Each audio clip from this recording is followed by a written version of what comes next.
दोस्तों नमस्कार। यहाँ बात करते हैं योग आयुर्वेद स्वास्थ्य के बारे में। किस प्रकार से अपने आहार विहार को ठीक रखा जाए, संतुलित रखा जाए, सुखमय जीवन जिया जाए। मैं डॉक्टर मनमोहन लखेड़ा आज बात करूँगा क्रॉनिक ब्रोंकाइटिस यानी सांस की नली में जो सूजन हो जाता है के बारे में। सांस नली की सूजन, क्रॉनिक ब्रोंकाइटिस। दोस्तों आज बात करेंगे क्रॉनिक ब्रोंकाइटिस के बारे में। क्रॉनिक ब्रोंकाइटिस क्या है? दोस्तों यह श्वास नली की सूजन है। इस सूजन से फेफड़ों में बलगम पैदा होता है जिससे बार बार खांसी आती है और सांस लेने में मुश्किल होती है, दम फूलने लगता है।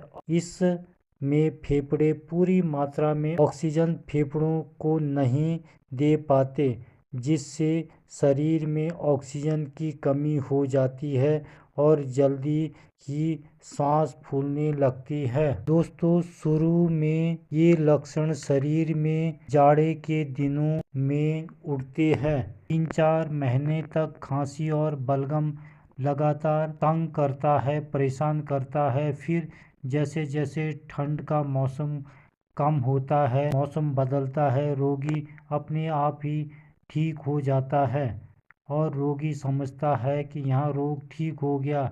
लेकिन अगले साल जैसे ही मौसम ठंड का शुरू होता है, रोग फिर शुरू हो जाता है। शुरू में कुछ साल यह सिलसिला इसी प्रकार चलता रहता है।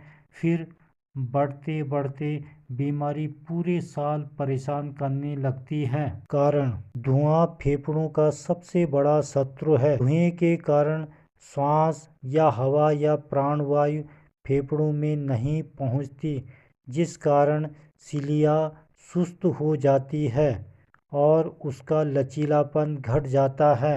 उसके कारण फेफड़ों, श्वास की नलियों की सूजन आ जाती है और हवा का सामान्य आदान प्रदान कम हो जाता है। किन किन लोगों को यह रोग अधिक होता है? दोस्तों ऐसे पुरुष या स्त्री जो बीड़ी, सिगरेट, तंबाकू, सिगार अधिक पीते हैं। कुछ परिवारों में यह रोग वंशानुगत कारण से भी होता है। घर में किसी को बीड़ी, सिगरेट पीने की आदत हो तब भी परिवार के दूसरे सदस्यों पर इसका बुरा प्रभाव पड़ता है। क्रोनिक ब्रोंकाइटिस किस उम्र में होता है? दोस्तों अधिकांश मामलों में देखा गया है कि यह रोग 40-45 साल के आसपास शुरू होता है, लेकिन शहरों में रहने वाले में यह रोग कम उम्र में भी दिखाई देता है। एक बार यह रोग हो जाने के बाद पूरी उम्र नहीं छोड़ता। हाँ, इस रोग का रूप जरूर बदल जाता है, कभी कम एवं कभी शांत दिखाई देता है। अंततः रोगी के फेफड़े इतने कमजोर हो जाते हैं कि इसका असर दिल पर भी पड़ने लगता है। जांच परीक्षण: इसके रोगी को जब जांच में पल्मोनरी फंक्शन टेस्ट सबसे उपयोगी होता है।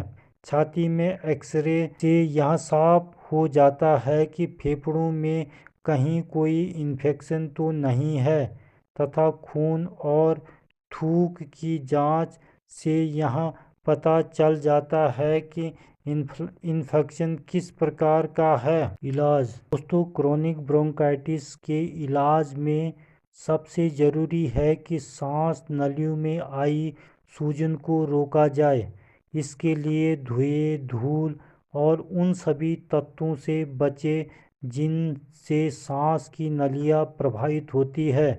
अगर बीड़ी, सिगरेट, सिगार आदि पीते हैं तो उसे फौरन छोड़ देना चाहिए। और दोस्तों सांस लेने में परेशानी होने पर अनेक प्रकार की दवाइयों वैद्य की सलाह से लेकर या आवश्यकता पड़ने पर इसका अस्थायी समाधान के लिए आयुर्वेद की औषधियों के साथ आयुर्वेद की पंचकर्म शोधन चिकित्सा के द्वारा शरीर को शुद्ध कर एवं स्वयं ही अनेक प्रकार के प्राणायाम, ध्यान, योग, व्यायाम आदि को अपनाकर हम अपने फेफड़ों शरीर को मजबूत बनाकर इस बीमारी से पूरी तरह से मुक्त हो सकते हैं।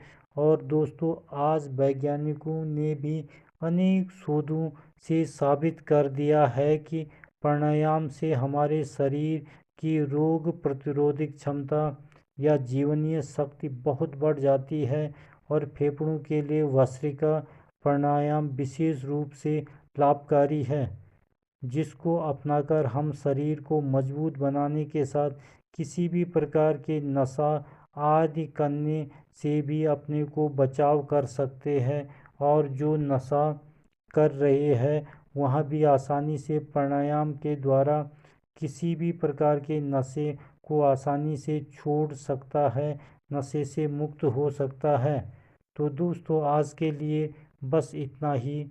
देखते रहे लखेड़ा आयुर्वेद को, लेते रहे आयुर्वेद योग स्वास्थ्य संबंधी नई नई जानकारियाँ। नमस्कार।